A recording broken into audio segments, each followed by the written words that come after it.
La Coupe du Monde approche à grands pas et dans cette vidéo, on va tout simplement faire l'avant-match de la Tunisie face à l'Angleterre pour cette prochaine Coupe du Monde du vin qui approche vraiment dans quelques jours. Donc voilà, dans cette vidéo, je vais faire principalement pour l'Angleterre parce que contre l'Uruguay et l'Irak, ça va être compliqué par rapport à leur performance contre l'Angleterre, etc. On le sait, ça va être un match très compliqué. Donc voilà, le match sera lundi 22 mai, tout simplement, qui sera diffusé à 20h heure française sur la chaîne de l'équipe, tout simplement, ou sur leur site. Donc voilà, si vous voulez le voir, etc., il sera disponible sur leur site. Donc voilà, sans plus tarder, on commence la vidéo. Comme d'habitude, n'hésitez pas à vous abonner et à liker. Et sur ce, je vous dis comme d'habitude, bonne vidéo à tous. Donc voilà, dans cette vidéo, on va procéder sur plusieurs étapes. Premièrement, on va commencer avec les petites news. Et malheureusement, on a quelques mauvaises nouvelles. On a récemment appris que Adem Gareb, l'ailier du club africain, était forfait, forcément blessé aussi pour la prochaine Coupe du Monde. Donc voilà, il sera remplacé par l'ailier Barakat Hamidi, tout simplement de Sfax. Personnellement, je le connais pas plus que ça. J'espère qu'il va pouvoir assurer son rôle de remplaçant. Tout simplement, ça m'étonnerait qu'il soit titulaire. Ça fait une grande perte en moins quand même à Adem Gareb. Heureusement que ça reste pas un très grand titulaire, mais je suis vraiment dégoûtée quand même.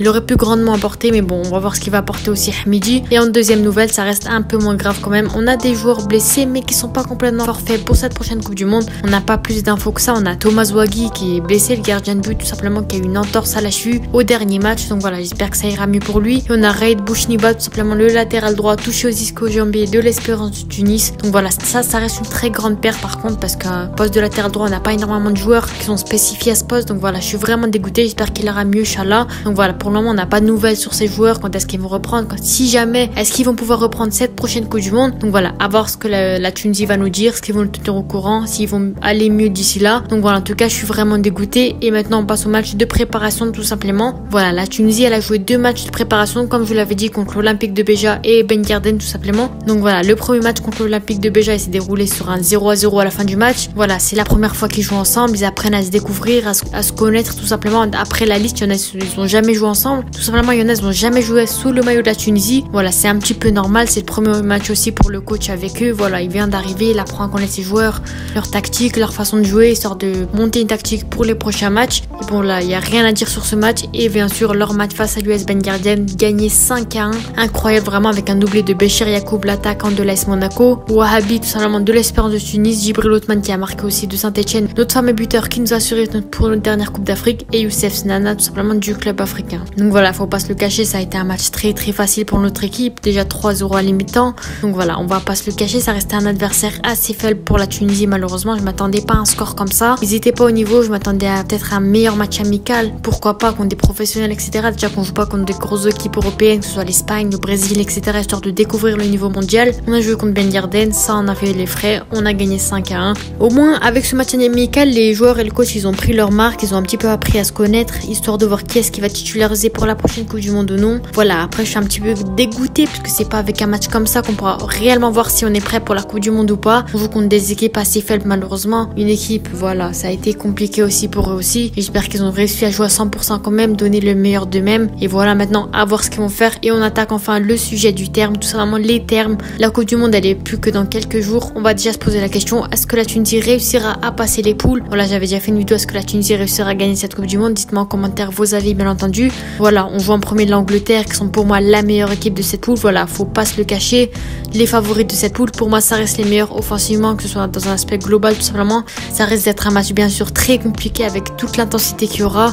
Donc voilà, je vais vous montrer la compo que j'aimerais voir pour ce pré-match face à l'Angleterre. Après quelques analyses des derniers matchs, etc., j'aimerais bien voir une belle composition. Déjà, on va voir les compositions des derniers matchs amicaux qu'ils ont pu faire avec cette nouvelle liste, tout simplement de la Tunisie. Ou contre l'Olympique de Béja, on avait Thomas Waghi, justement, qui s'est blessé. Voilà, il a joué au poste de gardien de but en tant que titulaire.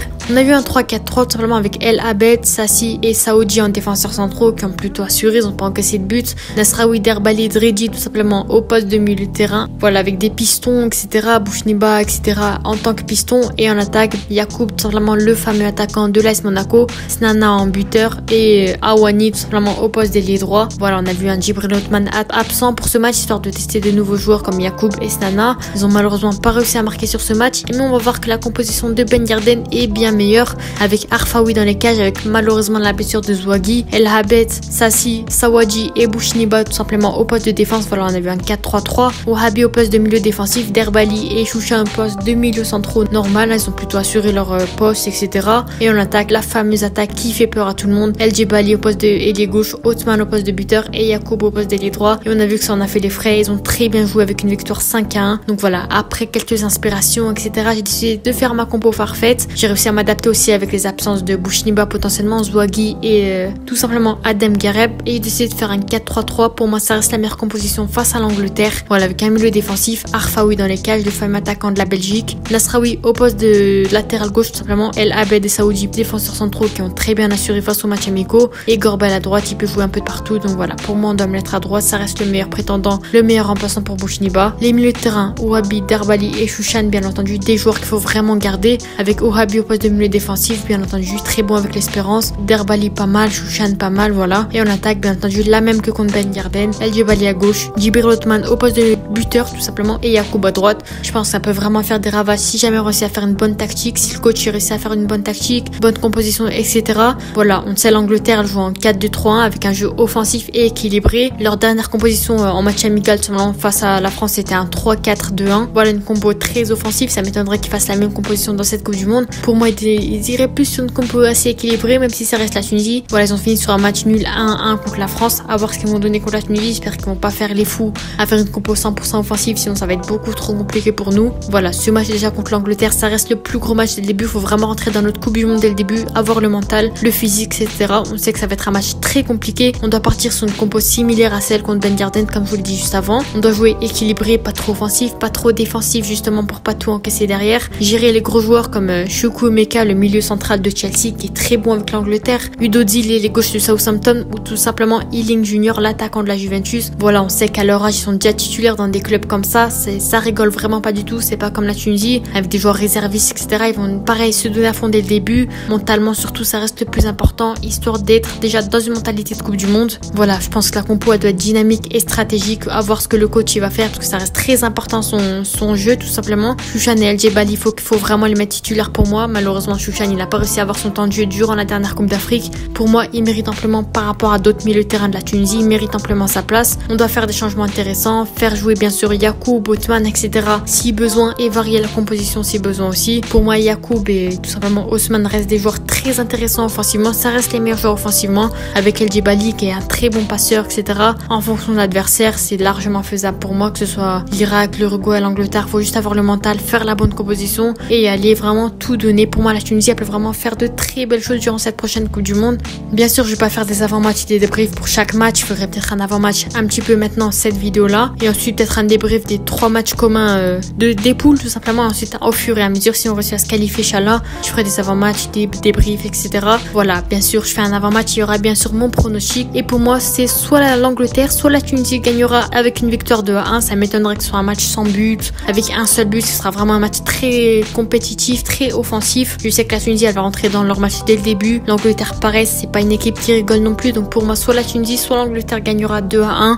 En tout cas, ça restera un match très serré. J'espère en tout cas qu'on va pas se prendre une raclée, tout simplement une défaite 3-0 ou quoi. On doit le montrer, on doit montrer qui on est, montrer nos joueurs qui ils sont. On a des bons joueurs binationaux, tout simplement européens, de très bons joueurs tunisiens qui jouent déjà titulaires avec leur club. Pour moi, la Tunisie peut faire de très belles choses. Dites-moi en commentaire vos pronostics justement de la Tunisie sur cette prochaine Coupe du Monde. Voilà, n'hésitez pas à vous abonner et à liker. C'était Minou. Ciao.